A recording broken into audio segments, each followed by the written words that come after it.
Oke. pergi ke masjid sholat. Ya, dia sama Abu Bakar. Sholat. Ya, tahu itu yang jelas itulah Muhammad sama Abu Bakar. Nah ini cerita. Oke, kita lanjutkan. Nah, sampai tadi ini orang-orang kafir, satu tim 10 orang isinya ini curiga. Kenapa sampai mendekati fajar ini Rasulullah tidak keluar-keluar, tidak seperti biasanya. Akhirnya satu orang diutus masuk ke dalam. Coba cek, betul si Muhammad yang tidur atau bukan? Pas buka selimutnya, ternyata siapa yang tidur? Temannya Ali. Sayyidina Ali bin Abi Thalib. Ya, itu masih Rasulullah tadi. sudah berangkat bersama sahabatnya ke Jabal Tur. Sampai sudah minta di anu Suhaib. Jadi kata Rasulullah kita sudah ketahuan. Kata Sayyidina Abu Bakar, wahai Rasulullah, saya pernah lihat Suhaib ini sholat. Ternyata dia sudah masuk Islam, tapi ikut mencari supaya tidak dicurigai sama orang kafir.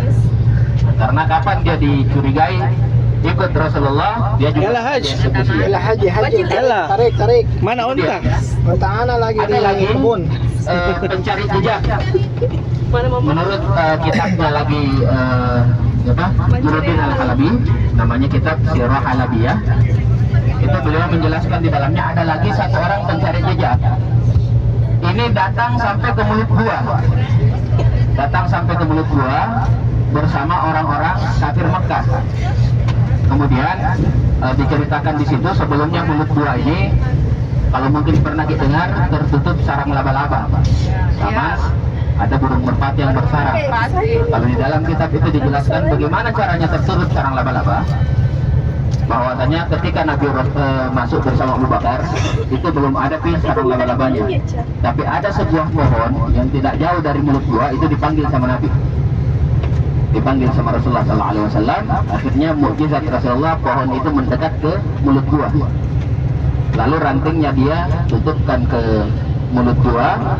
Kemudian Allah wahyukan kepada dua hewan tadi, yaitu laba-laba sama burung merpati. Laba-laba disuruh membuat sarang, merpati disuruh juga bersarang, bahkan sampai bertelur. Bahkan dijelaskan dalam literatur sejarah itu 2 biji telurnya. Kemudian kita singkat kembali lagi, datang nih tadi pencari kaum kafir Makkah. Disuruh nih pencarinya ini coba berperiksa di dalam. Akhirnya si pencari jejak tadi ini, karena dia paham tentang tanda-tanda alam, dia bilang ke bosnya, bos, tidak mungkin ada orang di dalam. Kenapa? Karena ini sarang laba-laba sudah ada bahkan sebelum Muhammad lahir. Saking dari tuanya kelihatan itu sarang laba-laba, padahal baru dibikin.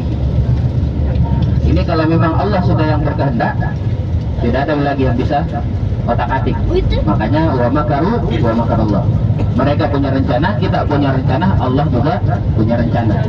Allah khairul makirin, dan sebaik-baik rencana itu rencananya Allah Subhanahu wa taala. Kemudian akhirnya selamatlah Rasulullah SAW bersama sahabatnya Abu Bakar. Selama di gua itu tidak ada orang yang tahu kecuali 3 orang. Ada 3 orang yang tahu bahwa Nabi itu bersama Abu Bakar ada di dalam gua itu sembunyi, yaitu anaknya Sayyidina Abu Bakar yang bernama Asma binti Abu Bakar. Kemudian ada anaknya juga Sayyidina Abu Bakar yang bernama Abdullah bin Abu Bakar. Satunya lagi itu penggembala kambingnya, namanya Amr bin Buhair. Ini masing-masing dari 3 orang ini ada tugasnya. Yang pertama itu Asma binti Abu Bakar, bagian konsumsi. Jadi yang mengantarkan makanan pulang balik selama 3 hari itu Asma binti Abu Bakar. Kemudian anak laki-lakinya Abdullah bin Abu Bakar itu cari intel. Jadi dia cari info di sekitar Ka'bah, bagaimana lagi rencananya kafir Makkah untuk Rasulullah dan Abu Bakar, nanti dibocorkan. Kemudian yang satu lagi Amr bin Fuhair itu penggembala kambing, ini menghapus jejak. Jadi ketika Sayyidah Asma, anaknya Sayyidina Abu Bakar itu bawa makanan, dia jalan di atas tanah, otomatis gampang kelihatan jejak kaki di atas tanah ataupun pasir waktu itu. Nah, tugasnya Amr bin Fuhairah itu dia gembalakan kambing di bekas jejak kakinya Asma binti Abu Bakar. jadi yang terlihat jejak kaki kambing. Nah, ini tugasnya masing-masing. Kemudian ada satu kisah lagi yang mana diriwayatkan dari gurunya Imam Syafi'i, dari Imam Malik, bahwa ketika Rasulullah SAW bersama sahabatnya Abu Bakar di dalam gua, Rasulullah sempat tertidur di pahanya sahabatnya Sayyidina Abu Bakar As-Siddiq. Kemudian ketika tertidur, Abu Bakar ini tidak enak mau bangunkan, sampai-sampai kakinya digigit ular. Ada yang bilang ular, ada yang bilang kalajengking. Intinya hewan berbisa yang digigit. Digigit pahanya sama hewan berbisa. Tapi Sayyidina Abu Bakar ini tidak goyang. Karena kenapa? Ada Nabi yang tidur di pahanya. Tidak mau nak kasih bangun Rasulullah SAW. Menurut Imam Malik, gurunya Imam Syafi'i, ini tadi hewan berbisa, entah itu ular ataupun kalajengking, ratusan tahun yang lalu sudah diwahyukan sama Allah Subhanahu wa taala. Katanya kalau kau mau lihat manusia paling mulia, sosok makhluk yang paling mulia di muka bumi, kau tinggal di dalam gua ini, tunggu nanti selama sekian ratus tahun. Akhirnya dia menunggu di situ. Ketika waktunya tiba, dia sudah rasa ada Rasulullah di luar. Dia mau keluar tapi tertutup lubangnya sama pahanya Sayyidina Abu Bakar.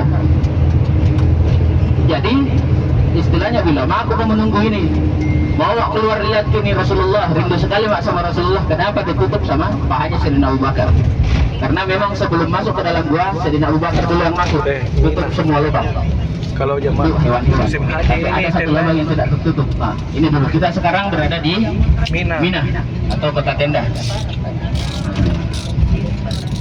Ini bisa kita lihat di mana nanti jamaah haji ketika datang haji itu bermalam di tenda-tenda ini. Kemudian di sebelah kiri ada tempat lempar jumrah. Itu ada tempat lempar jumrah yang bundar-bundar di sana. Dan juga di sampingnya lagi ada masjid namanya Masjid Khaif. Masjid Khaif itu menurut Imam Ibrahim bin Adham bahwasanya setiap tahun Nabi Allah Khidir ada di situ. Itu menurut Ibrahim bin Adham. Setiap tahun Nabi Allah Khidir setiap waktu haji itu ada di sana. Situ hotel. Ini ada tempat umrah, nanti kita ceritakan juga bagaimana prosesi lempar jumrah itu bisa dijalankan. Oke, kita lanjut dulu sejarahnya atau tidak? Tentang hewan ini tadi. Jadi itu tadi si ular ini atau si kalajengking ini tadi agak jengkel. Saya sudah mau ketemu Nabi, kenapa ada yang halangi lagi saya? Akhirnya digigit. Nah, jadi bukan digigit karena memang sifat alaminya hewan, tidak. Karena memang dia sudah diperintahkan oleh Allah menunggu. Pada saat dia mau keluar ternyata tertutup, akhirnya digigit. Kemudian terbangunlah Rasulullah dan diobati. Setelah itu berlanjutlah kisahnya sampai hampir ketahuan lagi Sayyidina Abu Bakar sama Rasulullah di dalam. Sampai-sampai kata Sayyidina Abu Bakar, andaikan pencari orang kafir Mekah waktu itu menunduk sedikit di mulut gua, kita akan ketahuan kelihatan kakinya Abu Bakar. Tapi kata Rasulullah, turun ayat la takhaf wa la tahzan innallaha ma'ana. Jangan takut, jangan sedih, Allah bersama kita. Bagaimana menurutmu wahai Muhammad ketika ada dua orang di dalam gua dan yang ketiganya itu Allah? Kan biasanya itu kalau berdua-duaan yang ketiganya setan. Kalau lawan ini Nabi sama sahabatnya berdua di dalam gua, yang ketiganya Allah. Siapa yang tidak tenang kalau gitu? Sama Nabi lagi. Oke. Dan kemudian berlanjutlah kisah hijrah tadi sampai Rasulullah Sallallahu Alaihi Wasallam tiba di kampung Quba di Madinah Al-Munawwarah seperti yang kita ceritakan sebelumnya di Madinah, dan disambut oleh penduduk Madinah dengan qasidah Tala'al Badru. Kemudian kita lanjutkan kisahnya ini. Sekarang kita melewati terowongan Mina. Terowongan Mina, kalau ada yang ingat dulu jamaah haji, kalau saya kurang kalau tidak salah tahun 2012 ya kejadiannya dulu itu. Iya. Ya. Tragedi Mina. 2012 ada tragedi. Jadi dulu cuma ada satu terowongan. Jadi yang masuk lewat sini, yang keluar juga lewat sini. akhirnya macet, tidak ada udara, kredit di dalam. Menurut beberapa info ada suara ledakan, mungkin suara ban atau apa, akhirnya semua orang panik. Semua panik, yang di dalam mau keluar, yang di luar mau masuk, akhirnya terjadilah apa yang dulu terjadi. Cuman dari situ negara kita, pengurus hajinya juga banyak belajar, karena banyak jamaah yang meninggal tanpa identitas. Akhirnya dibuatlah gelang-gelang haji, karena kalau gelang-gelang haji apapun keadaannya insya Allah identitasnya tetap ketahuan, karena gelangnya susah terlepas. Nah, itu tadi kita lewati terowongan yang baru. Kalau terowongan lamanya itu yang di samping. Oke. Biasanya kalau kita city tour setelah dari Arafah, dari Jabal Sur tadi, kita ke Arafah dulu. Tapi karena Arafah tutup, persiapan Ramadan, Arafah, Musdalifah itu tidak bisa dilewati. Jalannya memang yang tutup. Akhirnya kita tadi lewat Mina saja. Kemudian dari Mina kita akan berangkat ambil mikat di Masjid Ji'arana. Menurut Imam Nawawi dalam kitabnya Al-Ildah di Manasikil Haji wal Umrah, bahwasanya mikat terbaik, mikat paling afdal untuk penduduk Mekah, karena kita sekarang sudah bermukim di Mekah, karena kita tinggal lebih dari 3 hari, kita akan tinggal lebih dari 3 hari, itu sudah dihitung mukim. Jadi kita bisa mikat di mikat terdekat, dan mikat paling afdal untuk penduduk Mekah itu Ji'arana. Kemudian yang kedua ada Tan'im, yang ketiga Hudaybiyah, dan keempat semua batas tanah haram. Jadi kita ke sana dulu, cerita terkait di Ji'arana nanti kita ceritakan di sana. Sekarang kita ceritakan dulu bagaimana jumrah itu bisa terjadi, proses jumrah itu bisa terjadi. Masih di dalam? Iya. Pikir mengantuk lagi. Lupa aja itu.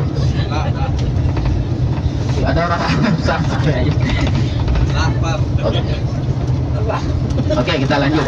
Jadi dulu Nabiullah Ibrahim alaihissalam itu diperintahkan oleh Allah Subhanahu wa taala untuk bawa anak sama istrinya datang ke Mekah.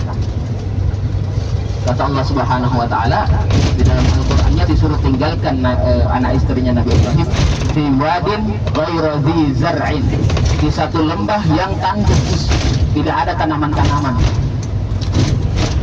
Akhirnya karena memang perintah Allah dilakukan.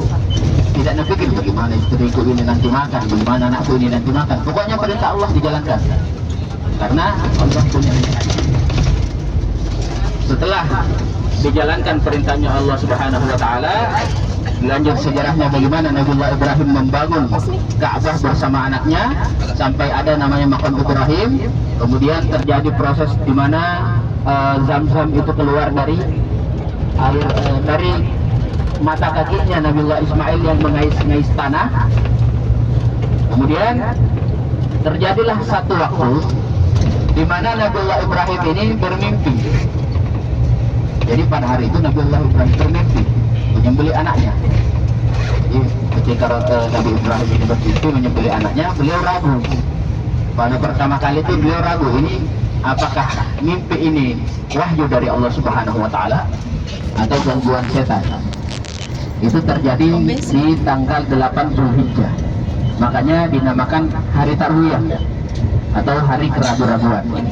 Karena Nabi Ibrahim ragu dengan mimpinya, apakah itu dari Allah Subhanahu wa taala atau setan yang ganggu. Oke, kita singgah dulu sebentar untuk di Indonesia. snack. Jadi ada yang la tadi ya, la. Oke. Sebentar kita lanjut lagi di Tandai memang sampai mana aku tanya lagi. Ada 3 hadiah. Minta bisa yang hadiah. Ada yang mau menyumbang hadiah? Tanya apa tadi terakhir? La. Iya, la terakhir. La terakhir.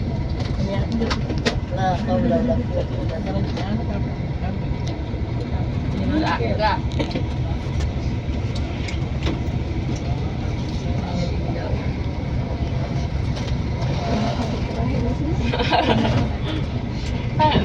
Kasi tebak banget.